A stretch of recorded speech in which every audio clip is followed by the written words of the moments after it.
তুমি মানো বা না মানো মেয়েটির সাথে তোমার বিয়ে হয়েছে। এটা মিথ্যে হয়ে যাবে না। হাফিজুর চৌধুরীর কথা শুনে হাতের কাছে থাকা টিটেবিল খানায় প্রচণ্ড শক্তি প্রয়োগ করে ঘুষি মারে আবরার। মুহূর্তেই টিটেবিলে ভেঙে গুড়িয়ে যায়। ঝনঝন শব্দে মুখরিত হয় গোটা ড্রয়িং রুম। শক্তপোক্ত হাতের পিঠেও ঢুকে গিয়েছে এক টুকরো কাচ। সেখান হতে গল গল করে গড়াচ্ছে লাল রঙের তরল পদার্থ। তাতে একটুও বিচলিত দেখাল না হাফিজুরকে, যেন তিনি নিজ সিদ্ধান্তে অনড়। এই মুহূর্তে নাতি মারা গেলেও তিনি দমে যাবে না। আতিয়া বেগম আঁচলে মুখ গুজে কেঁদে ওঠে। সুরের সামনে গিয়ে দুটো বাক্য উচ্চারণ করার সাহস তার নেই। আর না আছে ছেলেকে শান্ত করানোর শক্তি। মাঝে মধ্যে তিনি নিজেকে ব্যর্থ মা বলে ঘোষিত করে, যে সন্তানকে নিয়ন্ত্রণ করতে পারে না। আবরার নিজের রক্ত মাখা হাতের পানে দৃষ্টি রেখে গম্ভীর স্বরে বলে, আমি তাকে মানি না, কবুল বলিনি, চালাকি করে কাবিননামায় সাইন করিয়েছেন আপনি দাদাভাই। নড়েচড়ে বসে হাফিজুর, যেন সে এই জবাবেরই অপেক্ষায় ছিল। ধবধবে ফর্সা দাড়িতে হাত বুলিয়ে বলে, মানতে বাধ্য তুমি। চালাকি করেছি, তবে চুরি করিনি। পাঞ্জাবির পকেট থেকে একখানা কাগজ বের করে সেটা আবরারের সামনে তুলে ধরে, এটা তোমাদের কাবিনের কাগজ। এখানে স্পষ্ট তুমি। বাকিটা শেষ করতে পারে না হাফিজুর। আবরার কাগজখানা ছিনিয়ে নিয়ে টুকরো টুকরো করে ছিঁড়ে ফেলে। আশ্চর্য বনে যায় হাফিজুর। শক্ত কণ্ঠে বলে, আবরার, কি করলে তুমি এটা? তোমাদের বিয়ের একমাত্র প্রমাণ ছিল এই কাগজ। আবরার কাগজের টুকরো ফ্লোরে ফেলে দেয়। হাফিজুরের চোখে চোখ রেখে বলে, এবার আর বলতে পারবে না সে আমার বউ। ঝামেলা চুকে গেল। দাঁড়িয়ে পড়ে হাফিজুর।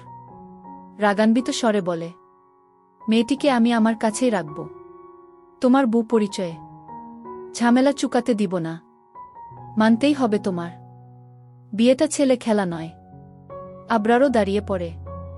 দাদার থেকেও দ্বিগুণ তেজি স্বরে বলে, তাহলে আমিই বেরিয়ে যাচ্ছি এই বাড়ি থেকে। দরজা খোলা আছে। ব্যাস। আবরার তাসনিম বড় বড় পা ফেলে বেরিয়ে যায় চৌধুরী বাড়ির চৌকাঠ পেরিয়ে। একবার পেছন ফিরে তাকালে হয়তো দেখতে পেত আতিয়া বেগম এর কন্দর্ত মুখশ্রী, দাদাভাই এর অসহায় চোখ দুটো।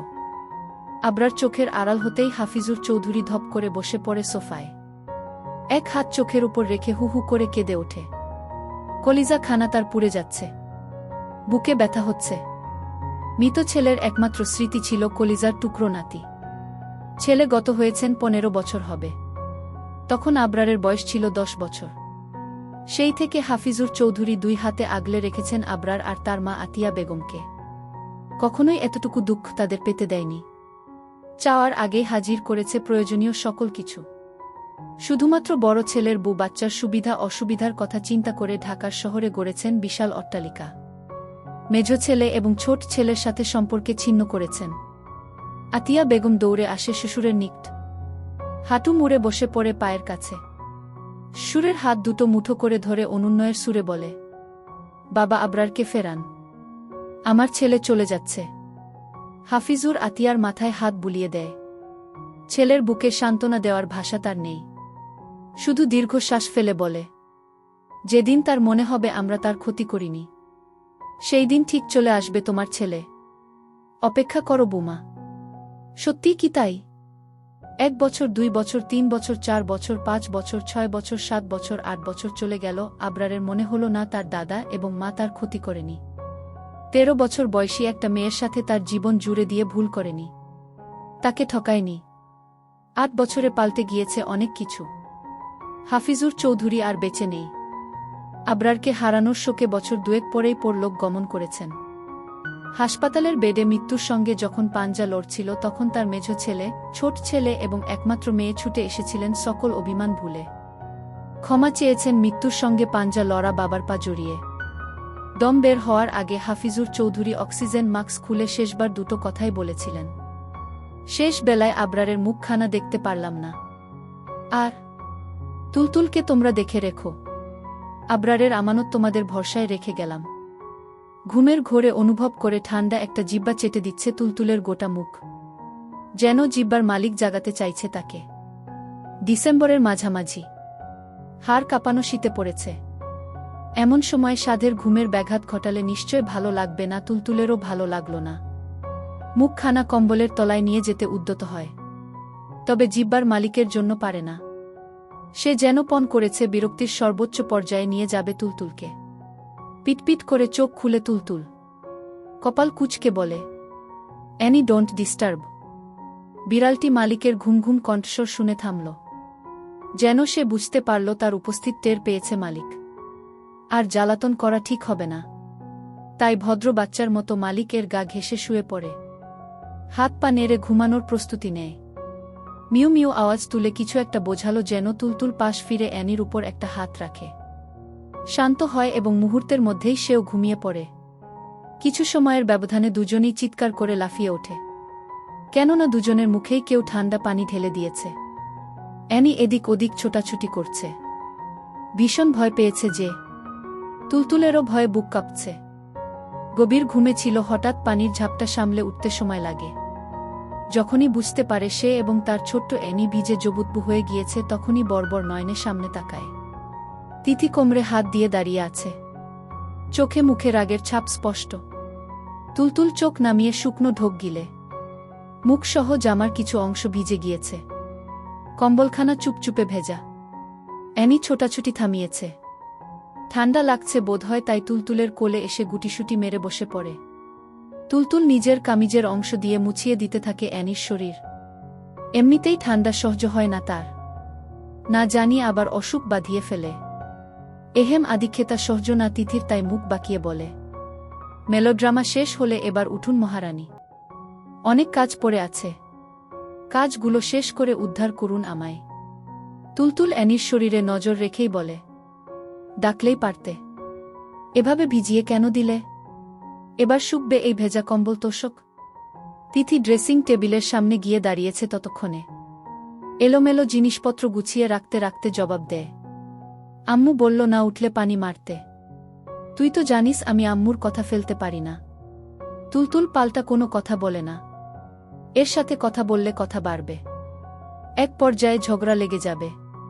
তখন বকাগুলো তারই খেতে হবে। তাই অ্যানিকে কোলে নিয়েই বিছানা ছাড়ে।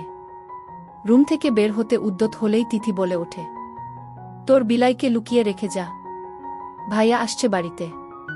তার সামনে পড়লে বুড়িগঙ্গায় ফেলে দিয়ে আসবে, আর তুইও লুকিয়ে থাকবি। তিথির কথা কানে তুলে না তুলতুল। তুহিন খুব ভালো। সে তুলতুলের অ্যানিকে ভীষণ ভালোবাসে। কিছুতেই ফেলবে এটা নিশ্চিত সে। আমার শরীর ভালো নেই ভাবি, রান্না করতে পারবো না। ক্লান্ত ভঙ্গিমায় সোফায় গা এলিয়ে দিয়ে বলেন আতিয়া বেগম। বেশ কয়েকদিন যাবত গা গুলোচ্ছে তার। মাছ মাংস খেতে পারছে না, মাথা ঘুরিয়ে বারংবার বমি আসছে। বয়স তার 40 ছুঁয়েছে। চেহারার জৌলুস কমে এসেছে। চোখের নিচে কালি, দুই একটা চুলও সাদা হয়েছে। শ্বশুরের মৃত্যুর পরে তিনি স্বেচ্ছায় ভাসুরদের সাথে এক বাড়িতে থাকেন। দুটো ভাসুর খুবই স্নেহ করলেও তাদের বউ খুব একটা ভালো চোখে দেখেন না আতিয়া বেগমকে। সুযোগ পেলেই কটাক্ষ করতে ভুলে না। রাজিয়া বেগম লক্ষ্য করে আতিয়া বেগমকে বলবে বলবে করেও বলা হয়নি। আজকে কপাল কুঁচকে বলেই ফেলে, কাল দেখলাম বমি করলে, মাছ খেতে পারলে না। ঘটনা কি? শামীম রয়েছে, এত বছর হয়ে গেল, সন্তানরা ফেলে রেখে গেছে। এই সুযোগে কার সাথে শুয়েছিলে? বড় ভাবির কথায় কোনো প্রতিক্রিয়া করেন না আতিয়া বেগম। যৌবনকালে যখন স্বামী পরলোক গমন করেছিলেন, তখন বাবা ভাই বহুবার বলেছিল আতিয়া নতুন করে জীবন কর, এভাবে দিন যাবে না গি। আতিয়ার মন গলাতে পারেনি। সম্পর্ক ছিন্ন করেছিলেন বাবা ভাইয়ের সাথে। তাচ্ছিল্য হাসি ফুটে ওঠে আতিয়ার ঠোঁটের কোণে। রাজিয়ার বিরক্তি আকাশ ছুঁই ছুঁই। বারংবার এগিয়ে আসেন ঝগড়া বাঁধাতে, কথা কাটাকাটি করতে, কিন্তু পারে না। মাঝে মধ্যে তিনি হতাশ হয়। মনে মনে ভাবে আতিয়া বেগম মানুষ নাকি অন্য কিছু গু। তবে আজকে তিনি ছাড়বেন না, যেন পণ করেছে। এগিয়ে এসে বসে আতিয়ার পাশে এবং বলেন, তুমি কি ব্যাপারখানা ভেবে দেখছ না? দুটো সন্তানের মা হয়েছ। এই লক্ষণগুলোর সাথে পরিচিত তুমি। কোনো অঘটন ঘটিয়ে ফেললে আগেই বলো, আমরা ডাক্তারের কাছে নিয়ে যাব, এবর্ষণ করিয়ে আনব, ঝামেলা মিটিয়ে ফেলব। চোখ খুলে আতিয়া শান্ত দৃষ্টিতে পর্যবেক্ষণ করেন রাজিয়া বেগমকে। কি অবলীলায় বলে ফেলল কথাগুলো। তার সন্তানরা কাছে থাকলে নিশ্চয় তাকে এভাবে অপমান করতে পারত না কেউ। আদ্রিতা অ্যানিকে কোলে নিয়ে এগিয়ে আসে। বড় মায়ের বলা কথাগুলো সে শুনেছে। অপেক্ষায় ছিল মা কখন প্রতিবাদ করবে, কখন বলবে কি ভাবি এসব কিছু না, তুমি চিন্তা করিও না আগে। কিন্তু আদ্রিকে হতাশ করে দিয়ে চুপ থাকে আতিয়া। চোখ দুটো টলমল করে ওঠে। রাজিয়ার মুখোমুখি দাঁড়ায় এবং কাট কাট গলায় বলে, বড় মা, আমার মাকে এমন কথা বলবেন না। তিনি ফুলের মতো পবিত্র। আপনার মন মানসিকতা পরিবর্তন করা দরকার। রাজিয়া দাঁড়িয়ে পড়ে, তেরে আসে আদ্রির দিকে, উচ্চস্বরে বলে, কে কেমন আমি জানি না, দুটো চোখে সব তো দেখি। পাশের বাড়ির আফজালের ঘন ঘন বাড়িতে আসার কারণ বুঝি না আমি? নেহাত আমরা ভালো মানুষ তাই চুপ করে থাকি। অ্যানি মিউ মিউ আওয়াজ তুলে। জেনে সে বুঝতে পেরেছে মহিলাটি আদ্রিকে বকা দিচ্ছে। রাজিয়া বিড়ালের পানে তাকায় পরপরই বলে, তোর পবিত্র মাকে বলিস বাচ্চা নষ্ট করতে। বিধবা মানুষ, চাহিদা থাকতেই পারে, তাই বলে আমাদের মান সম্মান ডুবাতে দিব না। আর তুই বা কি বোঝাবি, তুই ওতে বিধবা। আতিয়া বেগমও দাঁড়িয়ে পড়ে। চোখ দুটো ছলছল করছে তার। এতক্ষণের এত কথা তার গায়ে না লাগলেও এবারে কলিজায় লেগেছে। ধরে আসা গলায় মিনতি করে বলে, এমন কথা বলবেন না ভাবি, আদ্রিতা বিধবা নয়, ও কখনোই বিধবা হবে না। আদ্রি মুখ বাঁকিয়ে বলে, আপনার বোধহয় স্মৃতিশক্তি হারিয়ে গিয়েছে। আপনি ভুলে গিয়েছেন আমার বিয়ে হয়নি। মা তুমিও না, এর কথা শুনো না তো। রাজিয়া আরও কিছু বলতে যাবে, আতিয়া তার হাতটা মুঠো করে ধরে, ইশারায় মিনতি করে কিছু না বলতে। মুখ বাঁকায় রাজিয়া আতিয়া বেগমের থেকে হাতখানা ছাড়িয়ে নেয়, ঝাড়া দিয়ে রাগ তার আকাশ ছুঁই ছুঁই। আদ্রির গালে কষে একটা থাপ্পড়ও দিতে পারলে শান্তি লাগত।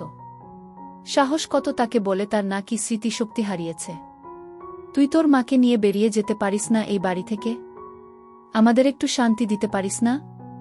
আদ্রিও সমান তালে বলে, এই বাড়িটা বড় মায়ের ছেলের, তাহলে এখান থেকে তোমরা বের।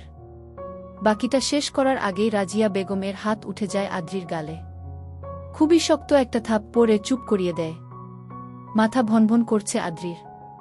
কিছু মুহূর্ত চোখ বন্ধ করে দাঁড়িয়ে থাকে। কানে আসে আতিয়া বেগমের আর্তনাদ। অনুভব করে নরম তুলতুলের একখানা হাত জড়িয়ে ধরেছে আদ্রিকে। থেমে নে রাজিয়া, উচ্চস্বরে বলেই চলেছে, বাইরের মেয়ে হয়ে আমাকে এসব বলার সাহস কোথায় পায়? মুখ বেড়ে গিয়েছে, একদম ভেঙে গুড়িয়ে দিব। আবরার একটা চোর, সে চুরি করে আমার শ্বশুরের থেকে বাড়ি লিখে নিয়ে নিখোঁজ হয়েছে। আমাদের ঘাড়ে রেখে গিয়েছে উটকো ঝামেলা। তার মা একটা বেহায়া মহিলা, বুড়ো বয়সে পেট বাঁধিয়েছে, এমন আর অনেক কিছু। আদ্রি চোখ খুলে। তার কোলে থাকা অ্যানি মিউ মিউ আওয়াজ তুলে বকা দিচ্ছে রাজিয়া বেগমকে। কত বড় সাহস, তারই মনিবের গায়ে হাত তুলেছে। আদ্রি কোল থেকে নামালে এতক্ষণে খামচে দিত রাজিয়াকে। আতিয়া বেগম স্নেহ মাখা হাত বুলিয়ে দেয় আদ্রির গালে। কপাট রাগ দেখিয়ে বলে, বেশি কথা কেন বলিস তুই? চুপ থাকা যায় না? আদ্রি মৃদু হেসে মাথা ঠেকায় আতিয়া বেগম এর বুকে এবং ধরে আসা স্বরে বলে, চলো না মা, আমরা দূরে কোথাও চলে যাই, যেখানে তুমি আমি ছাড়া কেউ থাকবে না, আমাদের শান্তির একটা সংসার হবে। জবাব দেয় না আতিয়া বেগম। মনে মনে বলে, আমাদের কপালে শান্তি লেখা নেই রে মা। আমরা যে পোড়া কপাল নিয়ে দুনিয়ায় এসেছি, আমার আবরার আমাদের দুঃখের সাগরে ভাসিয়ে দিয়েছে। সুইজারল্যান্ডের জুরিক শহর নির্জন এবং নিস্তব্ধ। বাংলাদেশের মতো যানজট, শব্দ দূষণ, কোলাহল এসবের অস্তিত্ব নেই। ভোরের আলো ফুটেছে বেশ কয়েক ঘণ্টা আগেই। কর্মজীবী মানুষজন ছুটে চলেছে নিজ নিজ কর্মস্থলে। রোডের সাথে অবস্থিত ছোট বাড়িটিতে এখনো আলো জ্বলেনি। বাড়ির ভেতরটা অন্ধকারে ছেয়ে আছে, যেন সূর্য মামা এখনো ওঠেনি। বাড়ির মেইন ফটক পেরুলেই নজরে পড়ে বিশাল ড্রয়িং রুম, বড় বড় চারখানা সোফা চারিপাশে বসানো, মাঝখানে টি টেবিল। সেই টেবিলের উপরে আর্কিড ফুলের একখানা টব রাখা। বাম পাশে কিচেন এবং সোজাসুজি সিঁড়ি। সিঁড়ি বেয়ে উপরে উঠলেই নজরে পড়বে দুটো রুম। একটা রুমের সামনে বর্বর অক্ষরে লেখা ঘু এব্রড হ্যাসনেনকি, অপর রুম খানা হতে হাই তুলতে তুলতে বেশ হয় সিয়াম। ঘুম তার এখনো পুরোপুরি কাটেনি, চোখ দুটো যেন লেগে আসছে হাতে বড় একখানা ফোন। দৃষ্টি তার এখনো ফোনের স্ক্রিনে। ললাটে তিনটে ভাঁজ পড়েছে। মূলত ঘুম ছোটানোর উদ্দেশ্যে ফ্যান খানা হাতে তুলেছিল। ফেসবুকের নিউজফিড ঘাঁটতে ঘাঁটতে হঠাৎ নজর আটকেছিল এড ফ্রেন্ডে আসা একটা আইডির পানে। তখনই তড়িঘড়ি করে বিছানা ছেড়েছে সে। সিয়াম আবরারের কক্ষের দরজায় টোকা দেয়।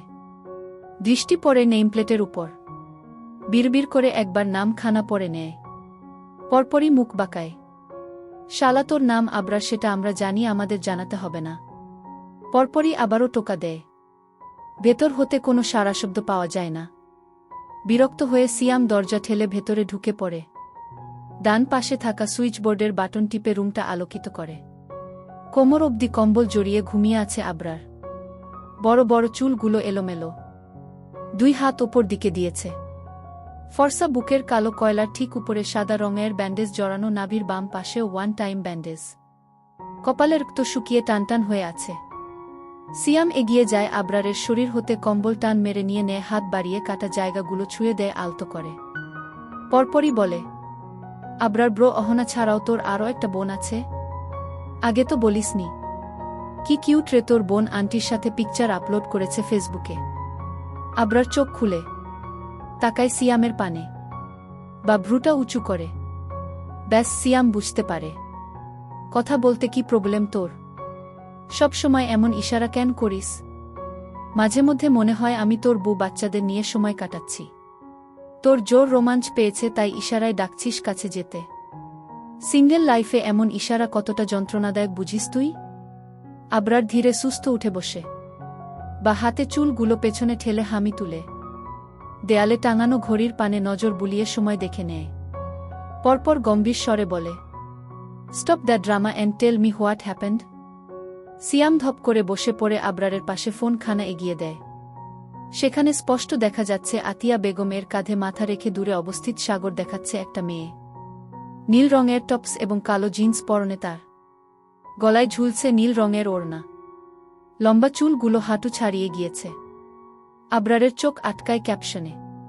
সেখানে লেখা রয়েছে, আই উইশ আমার জীবনে একজন সুপারহিরো আসত। আমাকে আর আমার মাকে নিয়ে চলে যেত অনেক দূরে, যেখানে সবাই আমাদের ভালোবাসত এবং সম্মান করত। সিয়ামের ফোন খানা শূন্যে ছুঁড়ে মারে আবরার। রুম ছাড়িয়ে বেলকনি পেরিয়ে তার স্থান হয় বাগানে। ইতোমধ্যেই চোয়াল শক্ত করে ফেলেছে। লাল লাল আঁখি দুটোয় জেনে আগুন ঝরছে। স্তব্ধ সিয়াম খানিকক্ষণ তাকিয়ে থাকে আবরারের মুখ পানে। পরপরই কাঁদো কাঁদো স্বরে বলে, আমার ফোন তোর কি ক্ষতি করেছিল ভাই? 5 দিন হলো ফোনটা কিনেছিলাম। ফোঁস করে শ্বাস টানে আবরার। চোখ বন্ধ করে কিছু একটা চিন্তা করে।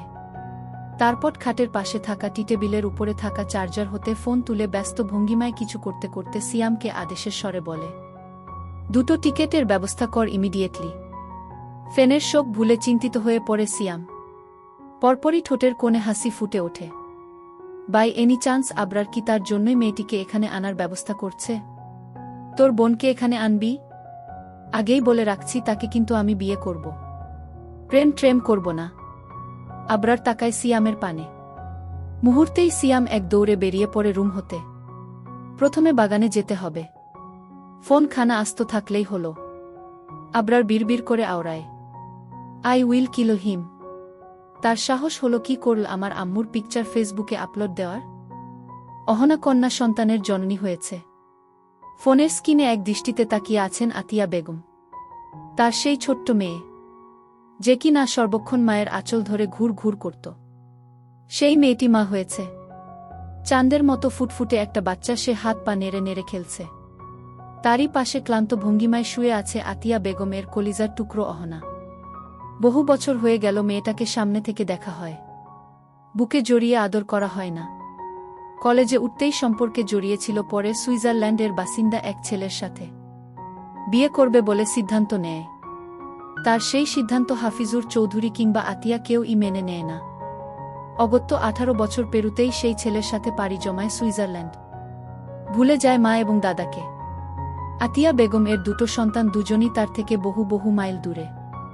মাঝে মধ্যে একটু আধটু ফোনে কথা বলে এই জাহহ তারও ইচ্ছে করে ছেলেমেয়ে নিয়ে এক ছাদের তলায় বাস করতে, ঘুম থেকে উঠে ছেলেমেয়ের মুখ দেখতে, মা ডাক শুনতে। টুপ করে 2 ফোঁটা পানি গড়িয়ে পড়ে ফোনের স্ক্রিনে। প্রাণ ভরে দোয়া করতে ভুলে না মেয়ে এবং নাতনিকে। তখনই ফোন বেজে ওঠে আতিয়া বেগমের ফোন। কনখানা রিসিভ করে কানে তুলতেই ভেসে আসে ছেলের গম্ভীর কণ্ঠস্বর, আম্মু আমি টিকিট পাঠিয়েছি, কাল সকাল 6টায় তোমার ফ্লাইট। আর কোনো কথা শুনতে চাই না আমি। দীর্ঘশ্বাস ফেলে আতিয়া হাতের উল্টো পিঠে চোখের পানি মুছে মলিন স্বরে বলেন, এতিম মেয়েটাকে ফেলে রেখে আমি যেতে পারবো না। 3টে মাস অপেক্ষা কর।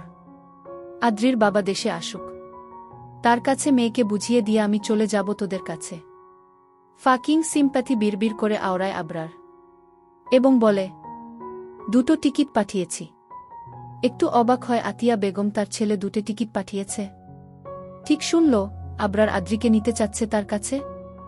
আদ্রি যেতে না চাইলে কান ধরে টেনে নিয়ে আসবে। ব্যাস, কল কেটে যায়। মৃদু হাসে আতিয়া বেগম। অবশেষে আদ্রি আর আবরার মুখোমুখি হবে।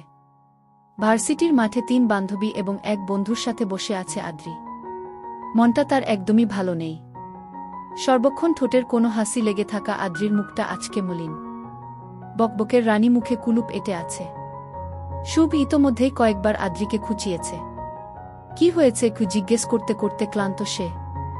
তবুও আদ্রিতা মুখ খুলছে না। হাঁটুতে মাথা ঠেকিয়ে দূরে ঘাসের উপরে খেলতে থাকা অ্যানিকে দেখছে সে। যেখানেই যায় অ্যানিকে সাথে নিয়েই যায়। চৌধুরী বাড়ির কেউই তেমন পছন্দ করে না সুযোগ খোঁজে ফেলে দেওয়ার।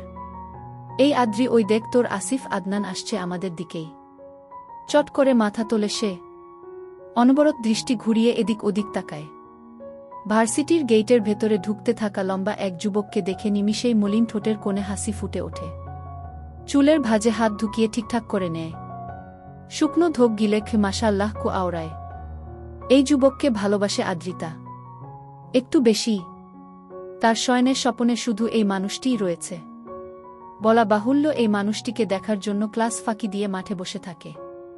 কিন্তু কখনোই তার সামনে দাঁড়ানোর সাহস হয়নি, কখনোই চোখে চোখ রেখে ভালোবাসার কথা জানাতে পারেনি সে। বহুবার ভেবেছে আজকে প্রপোজ করেই ফেলব, তবে সাহস জোগাতে পারেনি। স্মৃতি পুনরায় বলে ওঠে, আদ্রি, এটাই সুযোগ, আজকে মনের কথাটা বলে দে তাকে। জিভ দ্বারা ঠোঁট ভিজিয়ে নেয় আদ্রিতা। দৃষ্টি সরায় আসিফের পান থেকে। চোখ বন্ধ করে কিছু একটা চিন্তা করে। পরপরই চোখ খুলে পুনরায় তাকায় আসিফের পানে। ওই তো অ্যানির কাছে এসে থামল। হাঁটু মুড়ে বসে ডান হাত বাড়িয়ে কোলে তুলে নিল অ্যানিকে। এবার বুকের সাথে চেপে ধরে চুমু খেল ঠোঁট দাবিয়ে। গলা শুকিয়ে আসে আদ্রিতার। যেন চুমুটা অ্যানির নয়, তার গালেই পড়েছে। লজ্জায় কান গরম হয়ে ওঠে। হাঁসফাঁস করতে করতে দাঁড়িয়ে পড়ে। আদ্রিতার দাঁড়ানো দেখে বাকিরাও দাঁড়ায়। এসা বলে, কি হলো আদ্রিতা, কি ভাবছিস? আদ্রিতা জবাব দেয় না। শুভ কপাল কুঁচকে বলে, আদু ব্লাশ করছিস কেন তুই? স্বপ্নে কি আসিফ আদনানকে নিয়ে কক্সবাজারে চলে গেলি নাকি? বাকিরা হেসে ওঠে। আদ্রি চোখ পাকিয়ে তাকায় শুভর পানে। তখনই ভেসে আসে হাস্যোজ্জ সুন্দর এক কণ্ঠস্বর, আদ্রিতা, বিড়ালটা তোমার? স্মৃতি খোঁচা মারে আদ্রিতাকে। ধীরে ধীরে তাকায় আসিফ আদনানের পানে। বুক কাঁপছে তার। লোকটার শরীর থেকে ভেসে আসছে জেন্টস পারফিউম এর সুঘ্রাণ। কেমন মাতাল মাতাল লাগছে।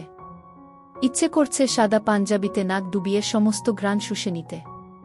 আদ্রির থেকে জবাব না পেয়ে মুখের সামনে তুড়ি বাজায় আসিফ। চমকায় আদ্রিতা। স্মৃতি বলে ওঠে, অ্যাকচুয়ালি ভাইয়া, শর লাভস উইথ ইউ। তাই নার্ভাস হয়ে যাচ্ছে। কপাল কুঁচকায় আসিফ। আদ্রিতা চোখ মুখ খিচে বন্ধ করে ফেলে। ইস, এভাবে মুখে ওপর বলতে হয়? এবার কোনো দিক দিয়ে দৌড় দিবে আদ্রিতা? কোনো দিকে পালাবে? পরপরই আসিফ হেসে ওঠে। আদ্রিতার কপালে 2 আঙুলে টোকা দিয়ে বলে, ভালোবাসলে বলে দিতে হয়, মনের মধ্যে কথা জমাতে নেয়। পচে যায়। সকলেই গো হ হো ই বলে ওঠে। লজ্জায় মাথা নিচু করে ফেলে আদ্রিতা। ইচ্ছে করছে মাটি ফাঁক করে ঢুকে পড়ছে। আসিফ অ্যানিকে নামিয়ে দেয়। তারপর আদ্রিতার ডান হাতখানা মুঠো করে ধরে উপরে তোলে। স্মৃতির থেকে কলম টেনে নিয়ে নিজের ফোন নাম্বার খানা লিখে দেয় এবং সাথে সাথেই হাত ছাড়ে। আদ্রিতা বড় বড় নয়নে তাকিয়ে আছে আসিফের পানে। লোকটা তার হাত ধরল। কল করিও, অপেক্ষায় থাকব। তারপর আসিফ আদনান চলে যায় ভার্সিটির ভেতরে। পেছনে রেখে যায় স্তব্ধ হয়ে দাঁড়িয়ে থাকা আদ্রিতার এবং তার বন্ধুদের। এতটাই সহজ? মানে আসিফ আদনানও পছন্দ করত আদ্রিতাকে? বাহ, বাড়ি ফিরে দেখতে পায় আতিয়া বেগম বড় বড় দুটো লাগেজ গুছিয়ে ড্রয়িং রুমে বসে আছে। দেখতে তাকে বড়ই উদাসীন লাগছে। বড়মা মেজমা কি মাকে বাড়ি থেকে তাড়িয়ে দিচ্ছে? বুকটা কেঁপে ওঠে।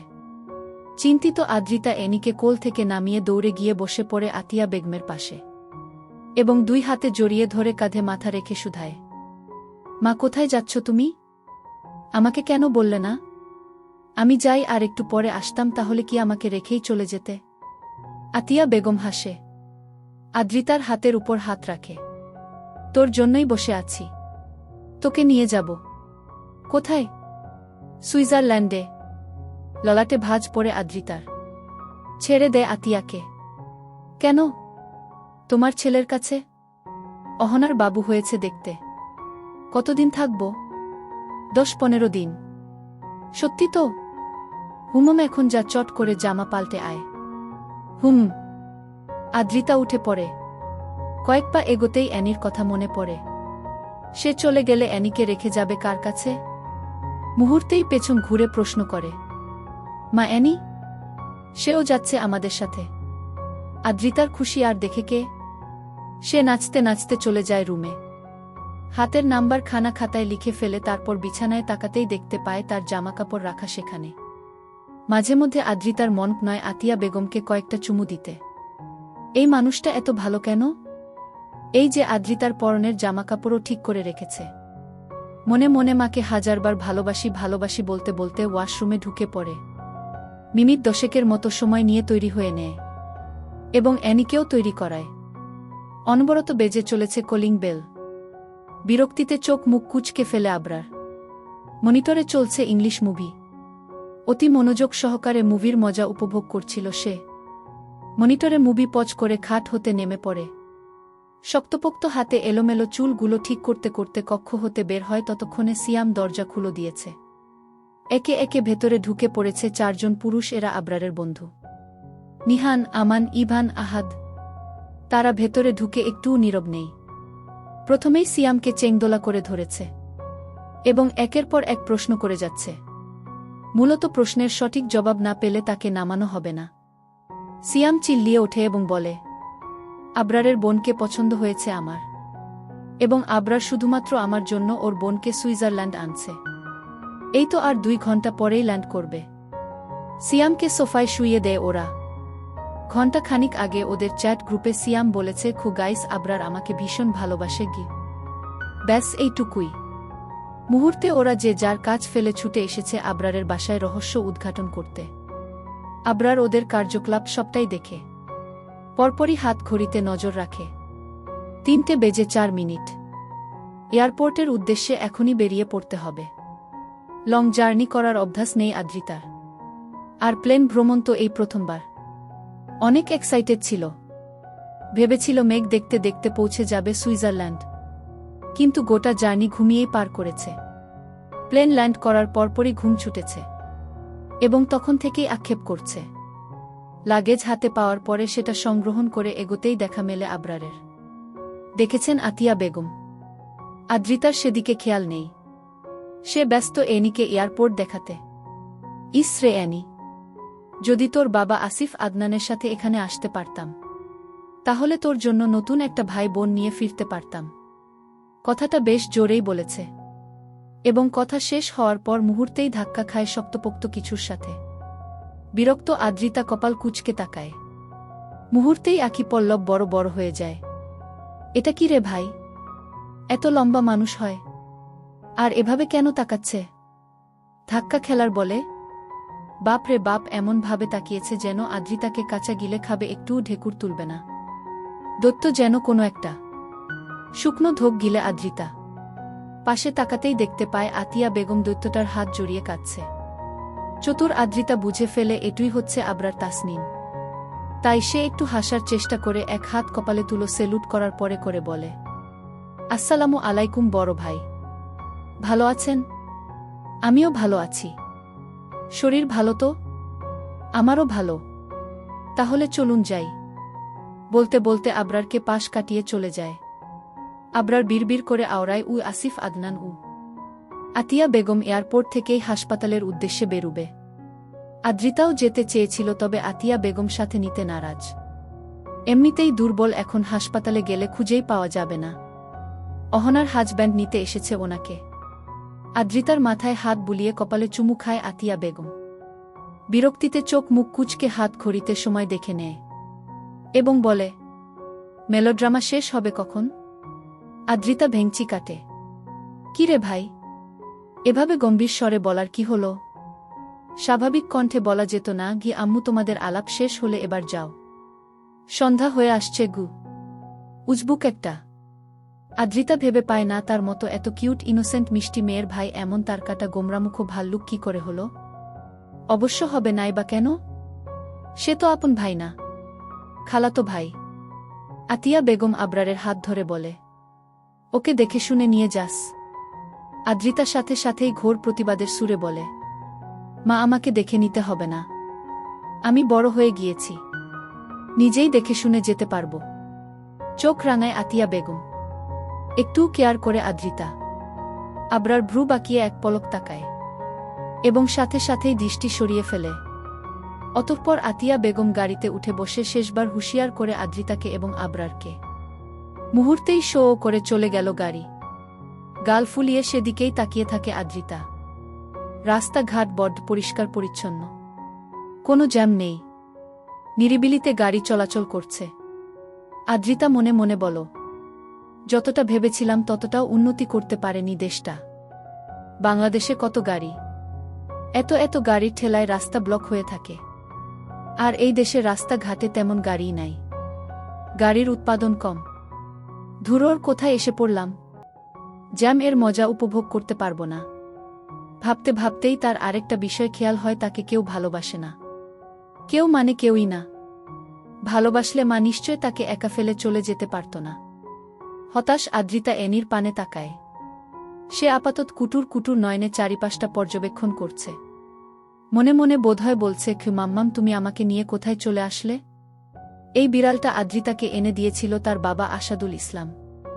20তম জন্মদিনে তিনি মেয়ের সাথে দেখা করতে এসেছিল সুদূর সিঙ্গাপুর থেকে। 3 মাস সময় কাটিয়েছেন। বিড়াল ছানাটি তখন ছিল একটুখানি, ভালো করে হাঁটতেও পারত না। সেই থেকে আদ্রিতা তাকে কোলে পিঠে করে মানুষ করেছে। নাম দিয়েছে অ্যানি। ধবধবে ফকফকে পরিষ্কার রাস্তার এক কোনায় কালো রঙের একটা গাড়ি রাখা রয়েছে, দেখতে বেশ সুন্দর। সেই গাড়ির দরজা খুলে ভেতরে ঢুকতে যায় আবরার। আদ্রিতা দৌড়ে এসে দাঁড়ায় আবরারের সামনে। আতঙ্কিত স্বরে বলে, আল্লাহ, কি করছেন? অন্যের গাড়িতে কেন উঠছেন? নিশ্চয় আমার সামনে একটু বড়লোক সাজতে। আরে হো বড় ভাই, এটা বাংলাদেশ নয়, এখানে। বাকিটা শেষ করার আগেই আবরার শক্ত গলায় ধমকে বলে, শাট আপ, মুখটা বন্ধ রাখো এবং গাড়িতে বসো। শুকনো ধোক গিলে আদ্রিতা। তার ছোট্ট বুকখানা কাঁপছে। এত জোরে কেউ ধমক দেয়? একটুর জন্য কিডনিটা গলে যায়নি? আল্লাহ! জিভ দ্বারা ঠোঁট ভিজিয়ে আশেপাশে একটু নজর ঘুরিয়ে দেখে নেয়। না হো কেউ তাকিয়ে নেই, মানে মাঝ রাস্তায় আদ্রিতাকে অপমানিত হতে কেউ দেখে ফেলেনি। মনে মনে স্বস্তির নিঃশ্বাস ফেলে সে, এবং মনে মনে পণ করে এই খাটাসটির সাথে জিন্দেগিতেও কথা বলবে না। গাল ফুলিয়ে গাড়ির পেছনে গিয়ে বসে পড়ে। অ্যানিকে নামিয়ে দেয় পাশের সিটে। হাত দুটো ব্যথা হয়ে গিয়েছে, এবার একটু ভালো লাগছে। আদ্রিতার বুঝি আজকে আশ্চর্য হওয়ারই দিন। গাড়ি হতে নেমে হা করে দেখছে চারিপাশটা। কি সুন্দর জায়গা, ছোট ছোট বাড়ি, তবে বেশ দূরে দূরে। সূর্য মামা ডুবে গিয়েছে, আকাশটা অসম্ভব সুন্দর দেখাচ্ছে। দূরে পাহাড় দেখা যাচ্ছে, তবে পাখি দেখা যাচ্ছে না। এদেশে কি পাখি নেই? এবার আদ্রিতার নজর পড়ে নিজের সামনের বাড়িটির পানে। কয়তলা বাড়ি এটা? একতলা। বাড়িতে কোনো গেট নেই, ফুলের বাগান নেই, শুধুমাত্র কয়েকটা সবজি গাছ দেখা যাচ্ছে। আবরার তাসনিম কোথায় গেল? বাড়িতে ঢুকে পড়েছে হবে হয়ত। আদ্রিতাও পা বাড়ায় ভেতরে ঢোকার উদ্দেশ্যে। তখনই দেখতে পায় দুটো মেয়ে আসছে। জিন্স এবং টি শার্ট পরেছে বোধহয় তারা। চুলগুলো ছোট ছোট এবং ব্রাউন কালার, ধবধবে ফর্সা। আদ্রিতা হা করে তাকিয়ে থাকে, মনে মনে মাশাল্লাহ আওড়ায়, এবং পরপরই হেসে হাত নাড়িয়ে হাই বলে। মেয়ে দুটো হাই বলে। যাক বাবা, এদেশের মানুষ তাহলে হাসতে জানে। আবরার তাসনিনের মতো নয়। আদ্রিতা মুচকি হেসে পা বাড়ায়। অ্যানিকে কোল থেকে নামিয়েছে বেশ অনেকক্ষণ আগেই। সে আপাতত আদ্রিতার পেছন পেছন হাঁটছে। দরজা খোলা। আদ্রিতা একটু উকিঝুঁকি মেরে ভেতরে পা রাখতেই এক মুখো ফুলের পাপড়ি এসে পড়ে তার মাথায়। চমকে ওঠে সে। পরপরই উচ্চস্বরে কিছু ছেলে বলে ওঠে, ওয়েলকাম আবরার, তাসনিনের বোন। হাসি ফুটে ওঠে আদ্রিতার ঠোঁটের কোণে। সবাইকে সালাম দেয়, এবারেও সকলে একসাথে সালাম ফেরায়। আবরার সিঙ্গেল সোফায় বসে পায়ের উপর পা তুলে ফোন ঘাটছে। সিয়াম হাঁ করে আদ্রিতাকে দেখছে। পিকচারের থেকেও বাস্তবে বেশি কিউট। ইস, পুরোই একটা পুতুল। আমার নিজের টি শার্ট খুলে সোফা মুছে আদ্রিতাকে বলে, এখানে বসুন ম্যাম। আদ্রিতা আমানের পানে এগিয়ে আসতে আসতে বলে, আমাকে ম্যাম বলতে হবে না। আমার নাম আদ্রিতা। আমাকে আদ্রিতা বলেই ডাকবেন, না হলে আদ্রি। আহাদ জবাব দেয়, আমি পরি বলে ডাকব। ট্রাস্ট মি, তুমি পরীর মতোই সুন্দর। লাজুক হাসে আদ্রিতা। কিছু বলার জন্য হাঁ করতেই আবরার বলে, ওপরের বা পাশের রুমটা তোমার। যাও। সিয়াম বলে ওঠে, সবে মাত্র আসলো, এখনে বসে একটু রেস্ট নিক, তারপর না হয় যাবে রুমে। সিয়ামের কথায় সায় জানিয়ে আদ্রিতাও মাথা নাড়ে। কিন্তু আবরার ফের শক্ত গলায় বলে, যেতে বলেছি আমি। ধুরর। মনে মনে আবরারের গোষ্ঠীর ষষ্ঠী পুজো করতে করতে নিজ কক্ষের পানে ছোটে আদ্রিতা। অ্যানি এদিক সেদিক ঘুরে বাসা দেখছে। ইভাব খপ করে ধরে কোলে তুলে নেয় এবং বলে, আবরার কি কিউট রে, তোর বোন সাথে কেটটাও কিউট। সিয়াম গিয়ে বসে পড়ে আবরারের পায়ের কাছে। দুই পা জড়িয়ে ধরে উরুর উপর মাথা রেখে বলে, কি করলে তোর বোন পটবে ভাই? একটু পটিয়ে দে, না হয় ধরে বেঁধে বিয়ে দিয়ে দে। চোখ বন্ধ করে ফোঁস করে শ্বাস টানে আবরার। গম্ভীর স্বরে বলে, সে আমার বোন নয় বু। এই মুহূর্তে বর্ষর একখানা ঘূর্ণিঝড় বয়ে গেল সুইজারল্যান্ড এর জুরিক নামক শহরের এক কোনায় অবস্থিত আবরার কুটিরে। এখানে উপস্থিত সকল মানব স্তব্ধ হয়ে বসে আছে, যেন আসমান ভেদ করে ব্রজপাত এসে পড়েছে তাদের মাথায়, বা প্রাণঘাতী ঘূর্ণিঝড় আক্রমণ করেছে তাদের। ইভানের কোল হতে পড়ে গিয়েছে অ্যানি। একটু ব্যথা পেয়েছে কিসে? ম্যাও ম্যাও আওয়াজ তুলে এদিক সেদিক ছোটাছুটি করছে। সেই দিকে মোটেও হুঁশ নেই কারোরই। বিরক্ত আবরার কপাল কুঁচকে এক পলক অ্যানির পাশে তাকায়। বিড়ালটি কি বুঝল তাকে চোখ রাঙানো হলো? সে গুটি গুটি পাশে এগিয়ে আবরারের পায়ের কাছে শুয়ে পড়ে। সিয়াম নাকের পাটাতল ফুলিয়ে ফোঁস ফোঁস করছে সাপের মতো, যেন এই মুহূর্তেই হামলে পড়বে আবরারের উপর। ছোবল দিয়ে ধ্বংস করে দিবে এই মানবটিকে, ছিন্ন ভিন্ন করে ফেলবে দেহখানা। আবরার পরবর্তীতে ফোনে মনোযোগ দেয়। অফিসার কিন্তু ইম্পর্ট্যান্ট ডকুমেন্টস চেক করছে। আমান ফ্লোরে হাত পা ছড়িয়ে বসে পড়ে। কপাল চাপকাতে চাপকাতে আহাজারি করে বলে ওঠে, মানি না আমি, কিছুতেই মানব না। এটা হতে পারে না, কোনো মতেই না। আমার কলিজা জ্বলি যাচ্ছে, আমার হৃৎপিণ্ড পুড়ে যাচ্ছে। ওরে হ, তোরা আবরারের মুখে কচু ঢুকিয়ে দে। আহাদ আমানের পাশে বসে কাঁধে হাত রেখে বলে, স্যার প্লিজ উত্তেজিত হবেন না। আমান আহাদের হাতখানা ঝাড়া মেরে ফেলে দেয়। চোখ পাকিয়ে বলে, রাবিশ কথা বলবেন না। আমি মরে যাচ্ছি যন্ত্রণায়, আর শালা তুই বলিস উত্তেজিত হব না? শুধু উত্তেজিত কেন, আমি তার বরটা হব। চুপসে যায় আহাদ। কাচুমাচু হয়ে বসে থাকে আমানের পাশে। এতক্ষণে মুখ খোলে সিয়াম। গটক পায়ে এগিয়ে আবরারের পাশে বসে তার হাত থেকে ফোন খানা টেনে নিয়ে ঝাঝালো স্বরে বলে, কি বলছিস তুই এসব? কবে বিয়ে করলি? 6 বছর হলো একসাথেই তো আছি, কোনো বালছাল তো দেখলাম না। কৈফিয়ত দেওয়ার প্রয়োজন বোধ করল আবরার, বরং সিয়ামের হাত হতে ফোন নেওয়ার জন্য হাত বাড়ায়। ফোন দে, আগে জবাব দে। প্রয়োজন বোধ করছি না। হতাশ হয়ে ফোন খানা দিয়ে দেয় সিয়াম। আবরার ফের মনোযোগী হয় ফোনে, যেন আশেপাশের কোনো কথাই তার কানে যাচ্ছে না। সিয়াম ছোট ছোট নয়নে তাকিয়ে থাকে। মিথ্যে কথা বলে না আবরার। তাহলে মেয়েটিকে বিয়ে কবে করল? মুহূর্তেই চিন্তিত হয়ে পড়ে। আহাদ ফোনের স্ক্রিনে সময় দেখে নেয়, এই মুহূর্তেই তাকে যেতে হবে। তাই ব্যস্ততা দেখিয়ে বলে, আমাকে যেতে হবে।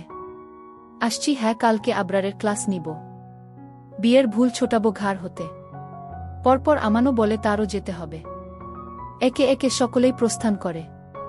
শুধু রয়ে যায় সিয়াম। সে আবরারের সাথেই থাকে। সকলেই যেতে ফোর্স করে শ্বাস টানে আবরার। ফোন খানা ফেলে রেখে দাঁড়িয়ে পড়ে। প্রথমেই দরজা আটকায়, পরপরই খুলে ফেলে পরনের থাকা সাদা রঙের শার্টখানা। বুকের ক্ষত গভীর। শার্টে বেশ সমস্যা করছিল।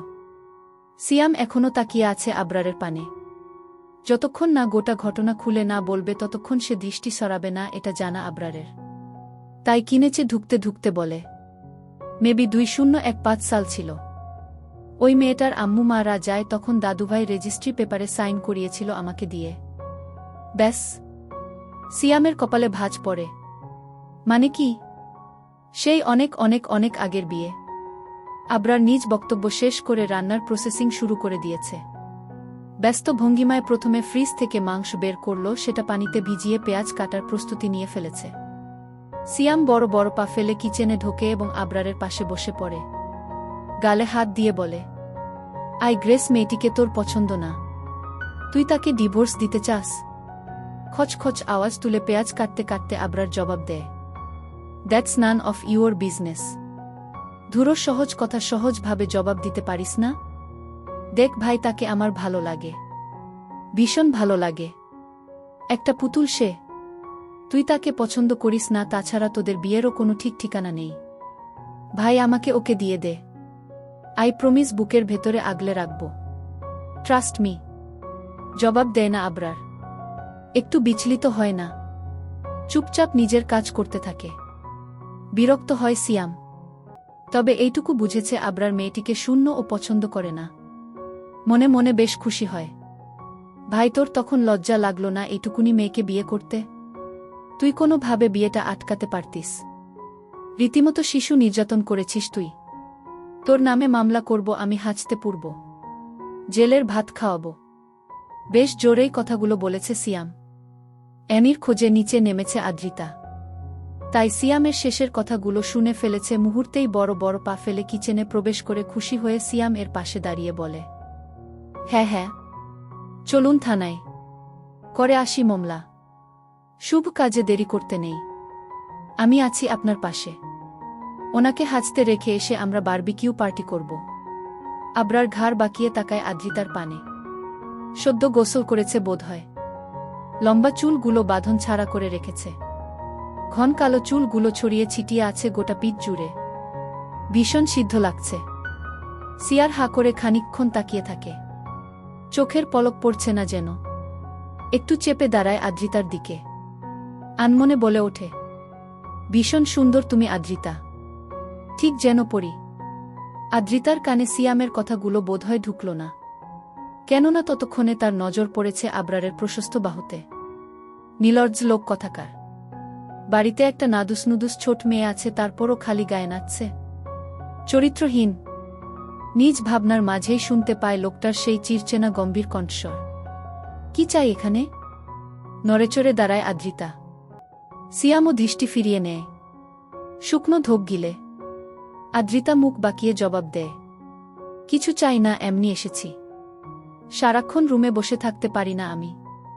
আবরার ছুরি আদ্রিতার দিকে তাক করিয়ে এগিয়ে আসতে আসতে বলে, মুখ বাঁকাবি না, ওয়ার্নিং দিলাম। আদ্রিতা বড় বড় চোখ করে পিছিয়ে যেতে থাকে। সিয়াম ঘাবড়ায় একদম। আদ্রিতার নিকটে দাঁড়িয়ে ছুরি খানা গলায় চেপে দাঁতে দাঁত চেপে বলে, এটা আমার বাড়ি। যখন তখন রুম হতে বের হওয়া যাবে না। এখানে সেখানে ঘুরঘুর করা যাবে না। It's my order. গলা শুকিয়ে আসে আদ্রিতার। লোকটা কি তাকে মেরে ফেলবে? সে কি ডাকাত? আল্লাহ, এখন কে বাঁচাবে? ভয়ার্তক দৃষ্টিতে তাকায় সিয়ামের পানে। ইশারায় বলে, কি আমাকে বাঁচাও। সিয়াম ইশারায় বোঝায়, গুই আমি কিছু করতে পারবো না গে। আদ্রিতা আবরারের টকটকে লাল চোখের পানে এক পলক তাকিয়ে রিনরিনিয়ে বলে, এমন করছেন কেন? আমি তো কিছু করিনি। আমাকে মেরে ফেলিয়েন না প্লিজ। এখনো বাচ্চা কাচ্চার মুখ দেখা বারণ। আবরার ছুরি খানা শব্দ করে ফেলে দেয় ফ্লোরে এবং শক্ত করে আদ্রিতার হাতখানা মুঠো করে ধরে। সিয়ার এবার একটু সাহস পেল বোধ। এক পা এগিয়ে বলে, আবরার, কি করছিস তুই? ধরেছিস কেন ওকে? আবরার চোখ পাকিয়ে তাকায় সিয়ামের মুখ পানে। আঙুল তুলে বলে, she is my personal property Siam. Siam চুপ করে যায় এবং মাথা নিচু করে ফেলে। আবরার টানতে টানতে নিয়ে যেতে থাকে আদ্রিতাকে। আরে হ করছেনটা কি? টানাটানি কেন করছেন? এটা কিন্তু ঠিক না। মা আসুক বাড়িতে, আমি বলে দিব সবটা। ননস্টপ বকবক করতে থাকে আদ্রিতা, কিন্তু থামাতে পারে না আবরারকে। টানতে টানতে নিয়ে আসে আদ্রিতার জন্য বরাদ্দকৃত কক্ষে। ধাক্কা দিয়ে ফেলে দেয় কক্ষের ভেতরে। তারপর বাইরে থেকে দরজা বন্ধ করে দেয়। চাপা আর্তনাদ ভেসে আসছে ভেতর থেকে। হুমড়ি খেয়ে ফ্লোরে পড়ে যাওয়ার ফলে বেশ ব্যথা পেয়েছে পা এবং হাতের কনুইয়ে। জোরে জোরে শ্বাস টেনে নিজেকে শান্ত করার পায়তারা চালায় আবরার। ছোট্ট একখানা কক্ষ দেওয়া হয়েছে আদ্রিতাকে। এখানে আসবাবপত্র বলতে ওই একটা ড্রেসিং টেবিল, খাট এবং কাবাট। আর কক্ষের সাথে ছোট্ট বারান্দা রয়েছে। সেই বারান্দা হতে বিশাল পাহাড় এর দেখা মেলে। গাঢ় সবুজ রঙের উঁচু উঁচু পাহাড় দেখতে মন্দ লাগে না। এদেশে বোধহয় পাখির সংখ্যা কম, তাই তো এই সোনালি সন্ধ্যায় কিচিরমিচির আওয়াজ ভেসে আসছে না। ঝাঁক বেঁধে আপন নিরে ফিরে যাওয়ার দৃশ্য চোখে পড়ছে না। কেমন জানি ফাঁকা ফাঁকা লাগছে শহরটা। এই শহরের বাতাসে প্রশান্তি খুঁজে পাচ্ছে না আদ্রিতা। বাংলাদেশে থাকলে এতক্ষণ তিথি আপুর সাথে ঝগড়া করতে পারত, তুহিন ভাই আইসক্রিম এনে দিত, বড়মা বকা দিতে দিতে অস্থির হয়ে উঠত। রাগ করে আদ্রিতা মায়ের ফোন খানা নিয়ে ছাদে চলে যেত। বাবা নামক লোকটিকে কল করত। দীর্ঘক্ষণ কথা বলে মন ভালো করতে পারত। আদ্রিতার মনে পড়ে গত কয়েকদিন হলো বাবার সাথে কথা বলা হয় না। শীতের আমেজ পড়েছে। রাত বাড়ার সাথে সাথে বাড়ছে শীতের প্রতাপ। আদ্রিতা মনে করার চেষ্টা করে বাংলাদেশে শীতের শো ছিল কিনা। মনে পড়ে মগজ গলে যাওয়ার মতো উত্তাপ বাংলাদেশে। আর এখনই শীত মানা যায়, বারান্দায় যেন শীতটা একটু বেশি। সেই শীতকে উপেক্ষা করে বসে আছে আদ্রিতা। কিছুতেই সরবে না এখান থেকে। গায়ে গরম কাপড় নেই। ওই তো সাদা রঙের লেডিস শার্ট এবং রেইব্রো এর মতো বিভিন্ন রঙের স্কার্ট। চুলগুলো এলোমেলো হয়ে ছড়িয়ে ছিটিয়ে আছে ফ্লোরে। সেদিকে একটুও মনোযোগ নেই তার। মা খানিকক্ষণ আগে এসেছে বোধহয়। আদ্রিতাকে ইতোমধ্যেই দুবার ডাকেছে, সাড়া দেয়নি সে। আর প্রতিজ্ঞা করেছে সাড়া দিবেও না। একটু বেশিই কষ্ট পেয়েছে কিনা। এমনটা কেন করবে? তখন আবরার বাইরে থেকে দরজা বন্ধ করে রেখে গেলেও পরে আদ্রিতা ভেতর থেকে বন্ধ করে রেখেছে। সে আর এই কক্ষ হতে বের হবে না। হবে না ওই পাষাণ পুরুষের মুখোমুখি। দেখাবে না এই মুখখানা তাকে। যতদিন থাকবে সুইজারল্যান্ড নামক দেশে ততদিন এই বারান্দায় কাটিয়ে দিবে। ব্যাস, ভাবনা চিন্তা করে সিদ্ধান্ত নেওয়া শেষ। দক্ষ হাতে গরুর মাংস এবং ভুনা খিচুড়ি রান্না করে ফেলে আবরার। সিয়ামও টুকটাক বেশ সাহায্য করেছে। বহু বছর বিদেশের মাটিতে পড়ে থাকলেও বাঙালি খাবার বেশ পছন্দ আবরারের। সেই জোর ধরেই টুকটাক রান্না শিখেছে। মাঝে মধ্যেই বন্ধুরা মিলে হরেক রকমের রান্নার আয়োজন করে। সিয়াম টমেটো, শসা এবং কাঁচা পেঁয়াজ কাটছে সালাদ বানানোর জন্য। সেই তখন থেকে গাল ফুলিয়ে রেখেছে। সর্বক্ষণ বক বক করা সিয়াম আজকে চুপচাপ কাজ করে যাচ্ছে। আবরার অবশ্যই সেদিকে খেয়াল দিচ্ছে না। ধীর গতিতে অ্যানি কিচেনে ঢোকে। চোখ মুখ তার বড়ই ক্লান্ত। হবে না? ইতোমধ্যে গোটা বাড়ি দুইবার চক্কর দিয়ে ফেলেছে। তারপরও আদ্রিতাকে না পেয়ে হতাশ সে। কোথায় গেল তার মাম্মাম? অ্যানির পানে নজর পড়তেই সিয়াম এর ঠোঁটের কোণে হাসি ফুটে ওঠে।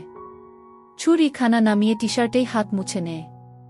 অতঃপর হাঁটু মুড়ে বসে কোলে তুলে অ্যানিকে। নরম তুলতুলে শরীরে ঠোঁট দাবিয়ে চুমু খায় শব্দ করে এবং শুধায়, কোথায় গিয়েছিলে তুমি?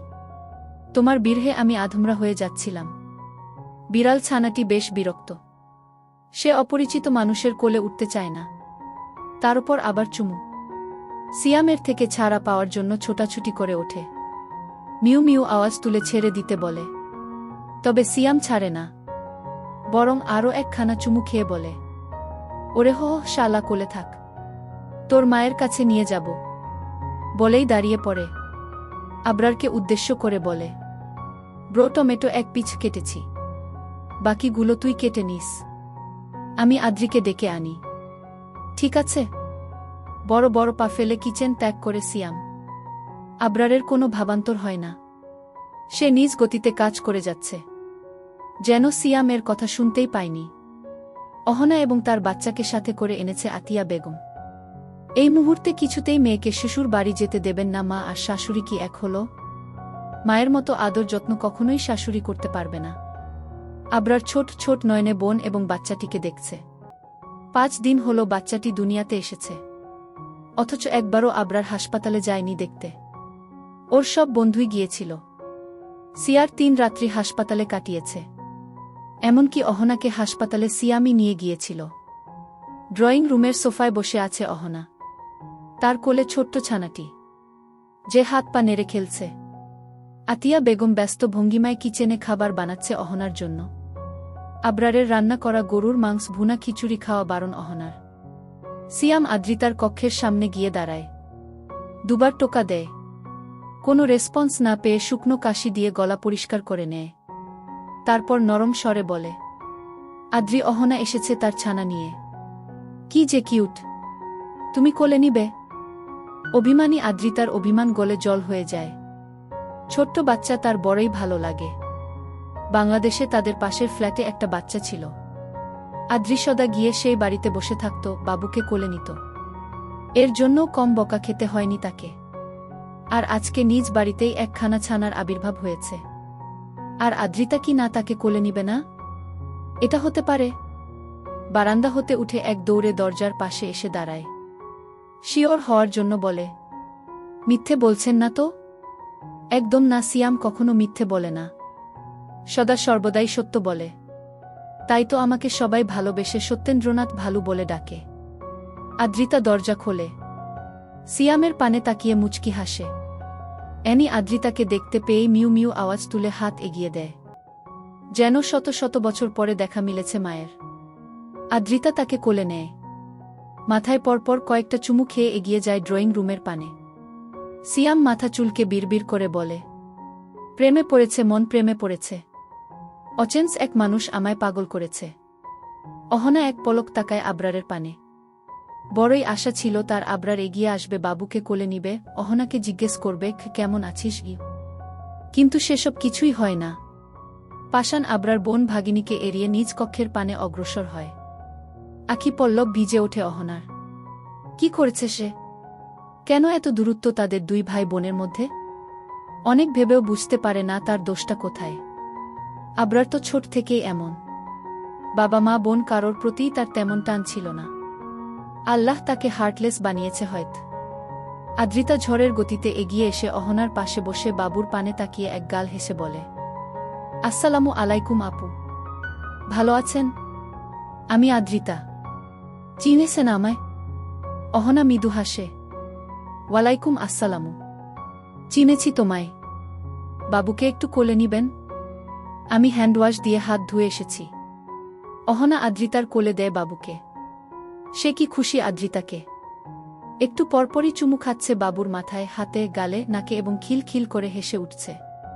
অ্যানি এসে আদ্রিতার পায়ের কাছে বসে পড়ে। কুটুর কুটুর নয়নে দেখতে থাকে তার মনিবকে এবং লেজ নাড়াতে থাকে। যেহেতু অহনা অসুস্থ এবং সিঁড়ি বেয়ে যাতায়াত করতে পারবে না, তাই তার জন্য নিচের একটা কক্ষ বরাদ্দ করা হয়েছে। সেই কক্ষে চলে যায় অহনা। বড্ড ক্লান্ত লাগছে তার, একটু রেস্ট নিবে। বাচ্চার দায়িত্ব আদ্রিতাকে দিয়ে গিয়েছে। আতিয়া বেগমের রান্না শেষ, তিনি চলে যায় অহনাকে খাওয়াতে। দীর্ঘক্ষণ বাবুকে নিয়ে বসে থাকে আদ্রিতা। ভালোই লাগছিল এতক্ষণ, তবে এখন পিঠ চুলকাচ্ছে। বাবুকে সে 2 হাত দিয়েই ধরে রেখেছে, একদম ছোট এবং তুলতুলে। যদি পড়ে যায়? সাবধানের মার নেই, অগত্য পিঠ চুলকাতে ব্যর্থ হয়ে এদিক ওদিক দৃষ্টি ফেরায়। কেউ এদিকে আসছে না কেন? আসলে তো একটু চুলকে দিতে বলতে পারত। কাজের সময় কাউকে পাওয়া যায় না, এরাই হচ্ছে মুখ্য বিষয়। বিরক্ত আদ্রিতা বিড়বিড় করে বকা দিতে থাকে সবাইকে। তখনই দেখতে পায় আবরার নামছে সিঁড়ি বেয়ে। স্যুট বুট পরে চুল টুল খাড়া করে। লাট সাহেব যেভাবে এক একটা সিঁড়ি অতিক্রম করছে, যেন বলিউড হিরো আবরার তাসনিম। অবশ্যই হিরোদের মতোই দেখায় তাকে, খালি ও একটু ঠোঁটের সমস্যা। মনে মনে ভেঙচি কাটে আদ্রিতা। বিড়বিড় করে বলে, শালা কোথাকার, ভাবখানা ধরে কি যেন রাজপুত্রুর কোনো রাজ্যের। ওরে হ গোলামের পুতু, ইচ্ছে করে তোর লম্বা চুলগুলো কুচি কুচি কেটে দিয়ে ভাব ছোটাতে। আবরারকে বকতে বকতেই একখানা মাথায় আসে, এই শালাকে দিয়েই কাজটা করিয়ে নেওয়া যাক। বেমালুম ভুলে গিয়েছে খানিকক্ষণ আগে এই পাষাণ লোকটা তাকে রুম বন্দি করে রেখেছিল। শুকনো কাশি দিয়ে গলা পরিষ্কার করে নেয় আদ্রিতা। তারপর বলে ওঠে, বড় ভাই, পিঠ চুলকানিটা আমাকে একটু এনে দিন তো। আবরারের পা থেমে যায়। ভ্রু কুচকে তাকায় আদ্রিতার পানে। পিঠ চুলকানি চিনেন না? ওই যে লম্বা করে দাঁত থাকে 4টা, জামার ফাঁকা দিয়ে ঢুকিয়ে অনায়াসে পিঠ চুলকানো যায়। চিনেন না? আবরার দাঁতে দাঁত চেপে ইডিয়েট ই শব্দটা আওড়িয়ে বড় বড় পা ফেলে বেরিয়ে যায় সদর দরজা দিয়ে। চিন্তিত হয় আদ্রিতা। অনেক হিসেব নিকেশ করে আবিষ্কার করে, হয়তো সুইজারল্যান্ড এ পিঠ চুলকানির নাম ইডিয়েটকে। বন্ধুরা, পরের পর্বটি দেখতে চ্যানেলটি সাবস্ক্রাইব করে রাখো, আর ভিডিওটি ভালো লাগলে একটি লাইক করুন।